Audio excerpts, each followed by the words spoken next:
Hi, welcome to our Open Table tutorial.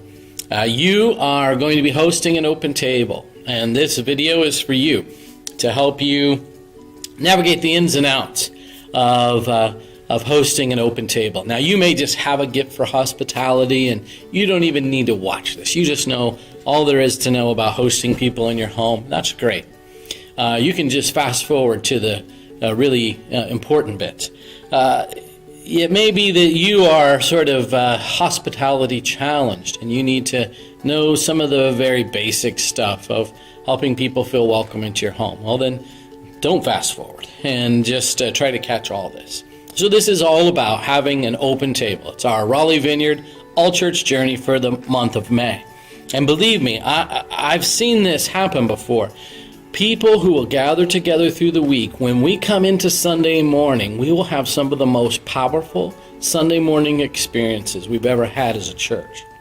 Because Sunday morning then doesn't become our one time of being together, one time of connecting with each other and connecting with God as a community, but it becomes a part of the outflow of our lives. And so this is for all of us. And this is for people who aren't even a part of Raleigh Vineyard yet. And God is going to move powerfully through this. Now, this is a guidebook for the Open Table. If you don't have the guidebook yet, you want to get this. You can email me, and I'll send it directly to you over the net, or you can pick it up on Sunday morning, but you'll want to know what this says. It gives you all the ins and outs, the do's and don'ts, the ways to make people feel comfortable, the ways not to make people feel uncomfortable as they come to your home or wherever you've chosen to host an Open Table.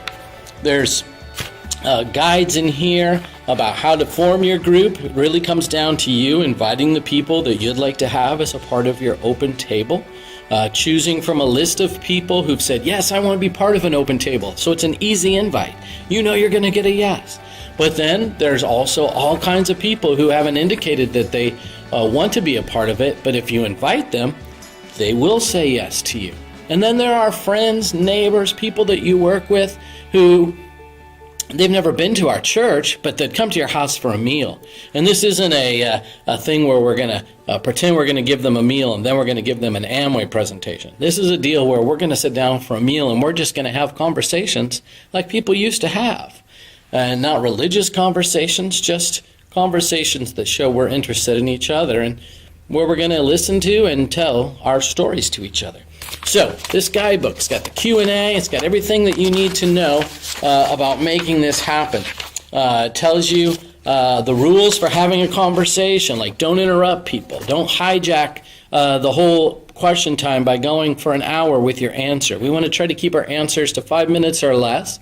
Some of them will be 5 seconds or less, but we want everybody to feel like there's room for them to answer. And yet, and this is important, nobody has to answer. When you ask a question and it goes to the person on your right or your left to give an answer, and you'll want to give your answer as well. But when somebody else is giving an answer, they can say pass, or you can say pass. And nobody's required to give an answer to any given question. Now, the questions themselves are also printed in here, so you'll want to have those with you when you come to the mealtime.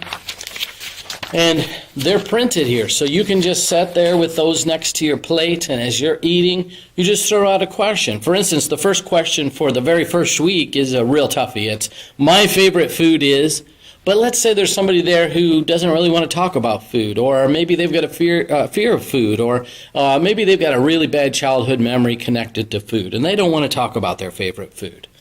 Then they can just say pass. And that's fine. No shame, no problem. You just carry on to the next person. Don't even make an issue about it. And then when somebody gives an answer that, let's say somebody says, oh, my favorite food is kimchi. Well, we don't want to have somebody say, oh, kimchi, that's the grossest thing ever. We're really not asking for commentary or editorial on each other's answers. We're just here to listen to each other's answers.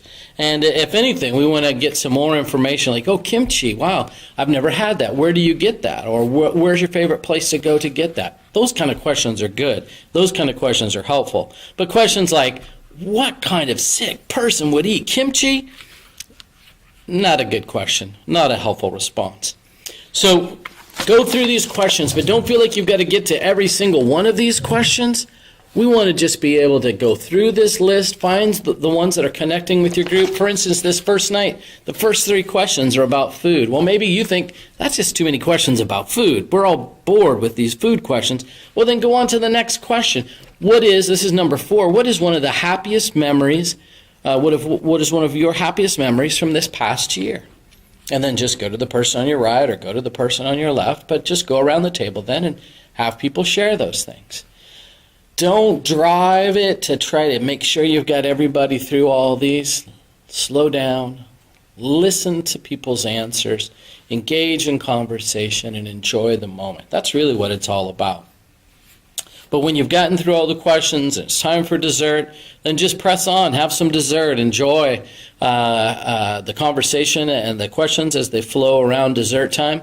But when dessert's over, it's time to do dishes. And we really do want people to stick around and help with the dishes. We want to clean the dish that they brought. We want to clean the plates that they ate off of, because something really wonderful happens when we do that cleanup together. And so don't just say, oh, no, we've got this. That might seem like a really good host thing to do, but in this case, we want to do something like a family and say, everybody pitches in, we're going to clean up, many hands make light work, that kind of thing.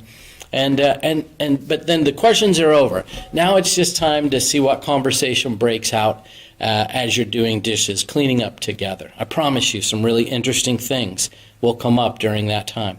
And then the night's over. You thank everybody for coming. Let them know that you're really glad that they came. Let them know that they made the night special by being there.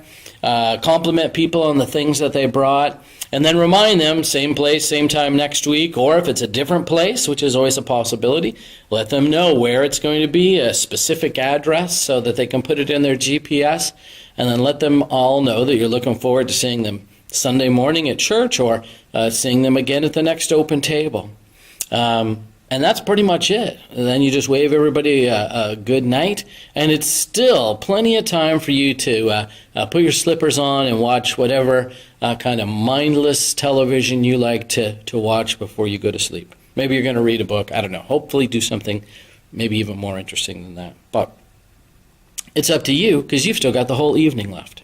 Okay, that's it. That's the basic tutorial on hosting an open table. If you've got any questions, you can email me, brian@raleighvineyard.org. I'll get an answer right back to you as soon as is possible. You can call me. Really looking forward to seeing you, though, seeing you around one of the tables. Have a great meal and enjoy this season and squeeze everything that you can out of this. God bless you. See you soon, Raleigh Vineyard.